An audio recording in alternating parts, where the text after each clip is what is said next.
ప్రియ స్నేహితులారా, ఈ ఉదయకాలం వాక్యం ద్వారా దేవుని సన్నిధిలో చేరుటకు కృప చూపిన దేవునికి వందనాలు. ఈ మంచి సమయంను బట్టి దేవునికి నిండు వందనాలే తెలియజేస్తున్నాను.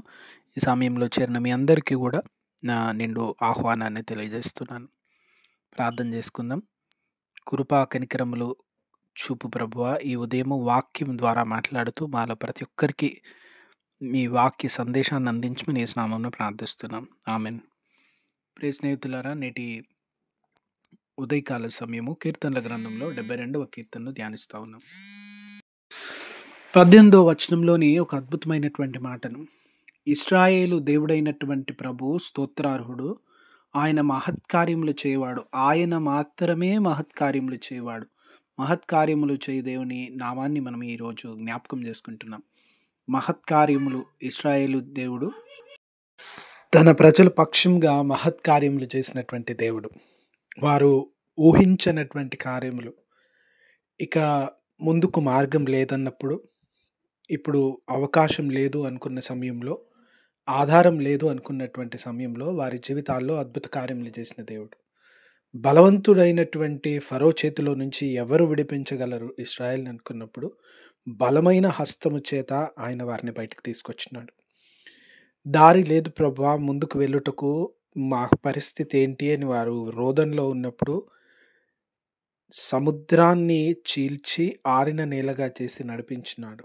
అరణ్యంలో, ఎడారుల్లో దప్పికతో ఆకలితో ఉన్నప్పుడు ఆహారాన్ని ఇచ్చినటువంటి దేవుడు. అలిసిన వేళ ధైర్యంనిచ్చిన దేవుడు. బలవంతులైన శత్రువులను ఎదుర్కొంటూ అద్భుత కార్యములు చేసిన దేవుడు. ఎరుకో కోటగోడల్ని కూల్చిన దేవుడు.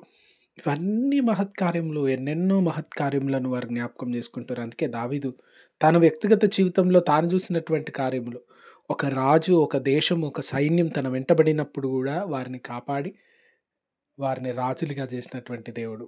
ఏమీ లేనటువంటి దావీదుని, ఒక కుగ్రామంలో బ్రతికే వ్యక్తిని రాజుని చేసి ఇశ్రాయేలు సింహాసనం మీద కూర్చోబెట్టినటువంటి దేవుడు.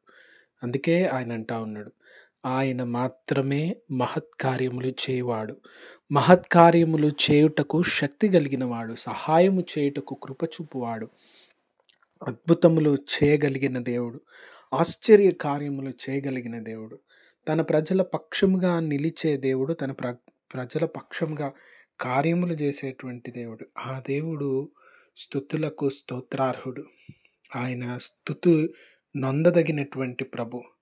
మనం స్తుతించాల్సింది, ఆశ్రయించాల్సింది, ఆధారపడటకు కారణమవుతున్నటువంటి దేవుడు. ఆయన మీదనే మన మనసు నిలుపుకోవాలని కీర్తనకారుడు జ్ఞాపకం చేస్తూ ఉన్నారు. ఈ దినము మన జీవితాల్లో మహత్కార్యం అవసరమైతే ప్రభు వైపు చూద్దాం. అవసరం కలిగితే ఆయన వైపు చూద్దాం. అద్భుతములు కావాలనుకున్నప్పుడు ఆయన వైపు చూద్దాం. ఆయన అద్భుత కార్యములు, ఆశ్చర్య కార్యములు చేయగలిగినటువంటి దేవుడు, సహాయము చేయగల దేవుడు, ఆదరణను ఇవ్వగలిగిన దేవుడు. ఆ ప్రభు వైపు చూస్తూ ఆయనపై ఆధారపడదాం. దేవాది దేవుని సన్నిధిలో ఆయనను స్తుతించుదాం. స్తుతించగా, ప్రార్థించగా, కీర్తించగా శ్రమలో విడుదలనిచ్చేటువంటి దేవుడు. మీ కృపను కాపుదలనిచ్చి బలపరిచేటువంటి దేవుడు. కనుక దేవుని సన్నిధి, దేవుని ప్రసన్నత మనకు తోడైండును గాక.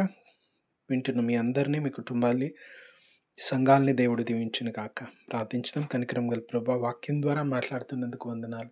మీరే స్తుతి స్తోత్రములకు అర్హుడు. మీరే అద్భుత కార్యములు చేయగలవారు. మీరే నా ప్రభా, ఇదిగో మా జీవితంలో తోడుగా ఉండి వాక్యం విన్న ప్రతి వారిని దీవించి అవసరతల అక్కర్లను తీర్చుమని మా ప్రభు రక్షకుడైన యేసు నామమున అడిగి వేడుకుంటున్నాం తండ్రి. Amen. God bless you all. దేవుడు మిమ్మల్ని దీవించును గాక. ఆమెన్.